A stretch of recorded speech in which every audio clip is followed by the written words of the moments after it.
бред. Откуда тебе знать? Понимаешь?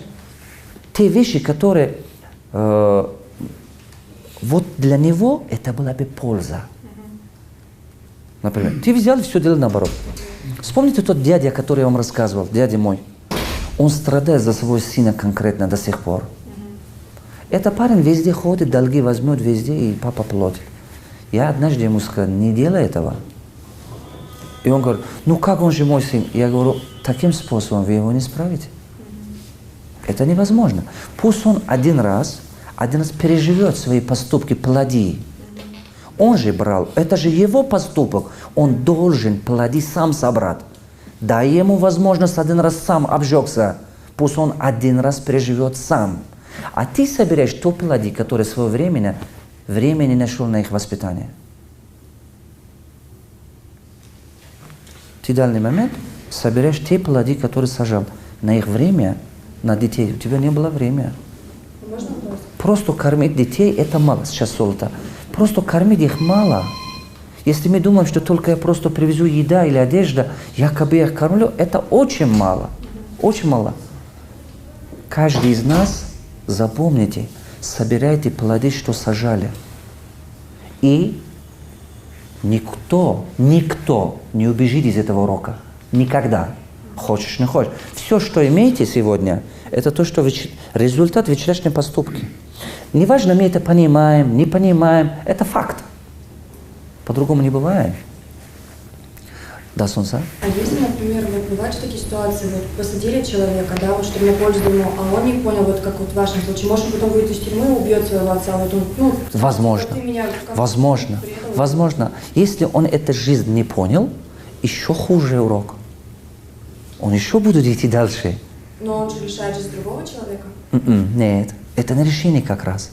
Как раз это не решение. Оставьте судьбу каждого человека ему самому. Не лезьте на дела Божьи.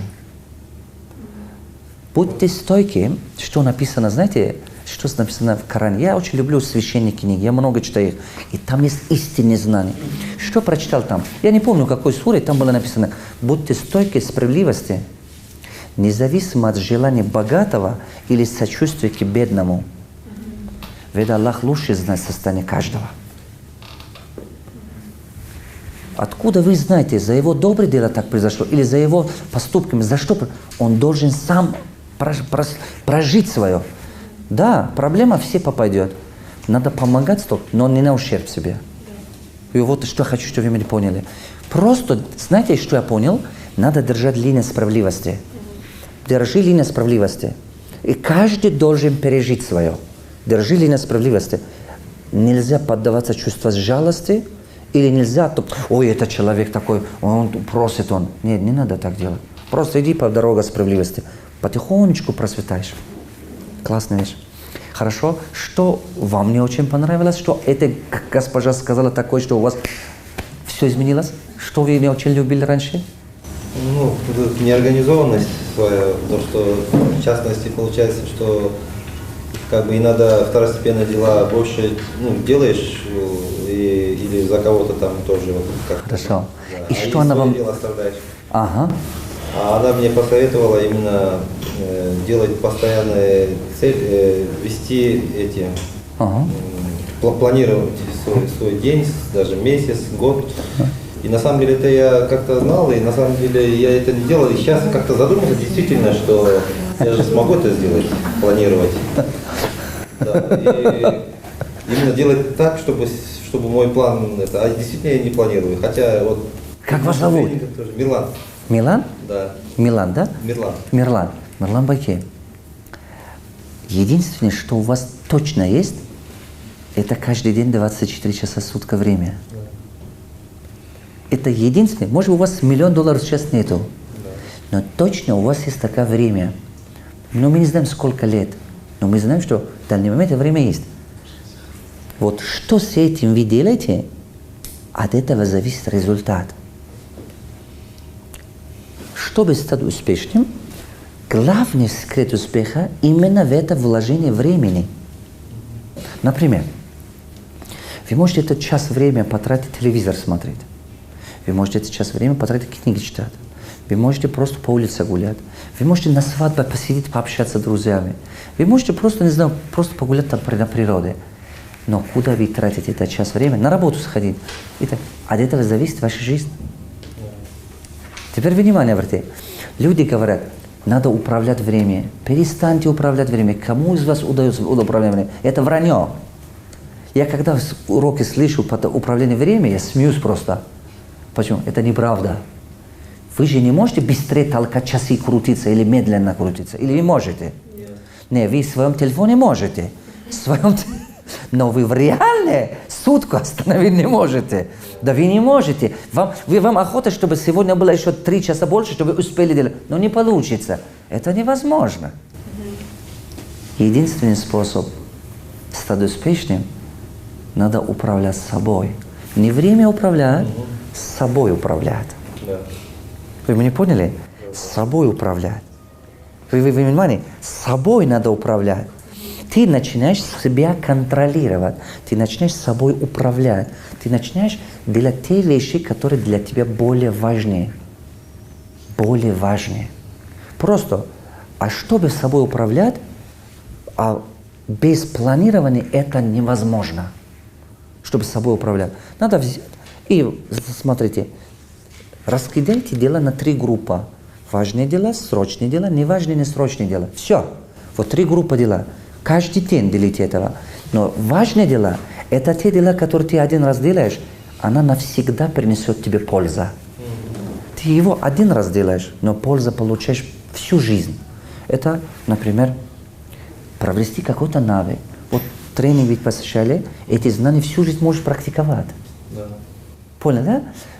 Какой-то язык изучали, бизнес открыли, это бизнес работает на вас всю жизнь. Я написал книги, всю жизнь эта книга работает. Открываешь бизнес, всю жизнь Аллах даст, ты потом поддерживаешь его, она работает. Инвестируй деньги там, где они принесут тебе деньги постоянно. То есть делай только те дела, которые ты один раз делаешь, много раз получаешь результат. Тогда ты за счет того, что у тебя это, ты обгоняешь времени. Иначе не успеешь. Второе – срочное дело. Что, смотрите, делай всегда важные дела. Надо понимать отличие важных дел от срочных. Срочные дела – это те дела, которые каждый день надо снова и снова делать, снова и снова делать, снова ходить. Каждый день надо снова ходить на работу. Каждый день снова, например, убрать дома. Снова готовить еду. Это все каждый день. Правильно? Да. Это те, которые каждый день надо делать. Всегда их делегируй. Всегда их купи время других людей. У кого время дешевле? Станешь миллионером, миллиардером. Я только что вам давал урок на $1 миллион.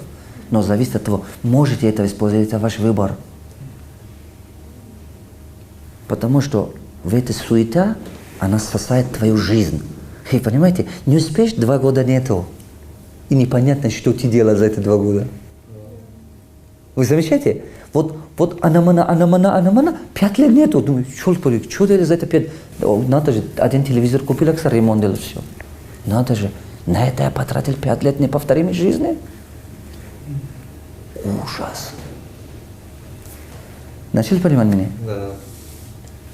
Это такие секреты, глобальные секреты.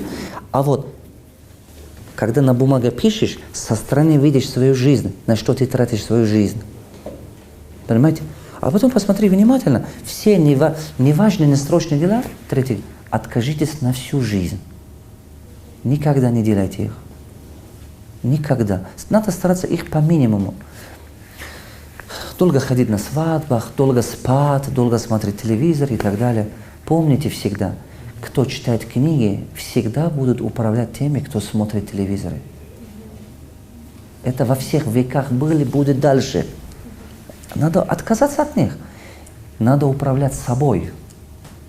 Просто управлять собой. Если человек сидит часами, язык болтает, он ничего не добьется. Ничего не добьется. Я не понимаю людей, которые... Знаете, почему люди устают? Почему они хронически слабые? Такие, знаете, он говорит, ой, все, я свой пережил, все нормально. И ему 40 лет, он как будто ведет разговор, как будто ему 500 лет просто. О, были времена. Это все потому, что эти люди ничего не поняли о жизни. Да, жизнь полна энергии. Она каждый день творит, она каждый день растет, каждый день обновляется. Да живи до последнего вздоха. Живи полной жизнью. Чтобы когда умираешь, жалко, не жалели, что ничего не сделали, не успели. Жизнь такая колоссальная штука. Жизнь прекрасная. Но если человек понимает его. Но жизнь становится страданием для тех, кто не понял. Поверьте, для некоторых людей жизнь полная страданий. Потому что они не понимают его.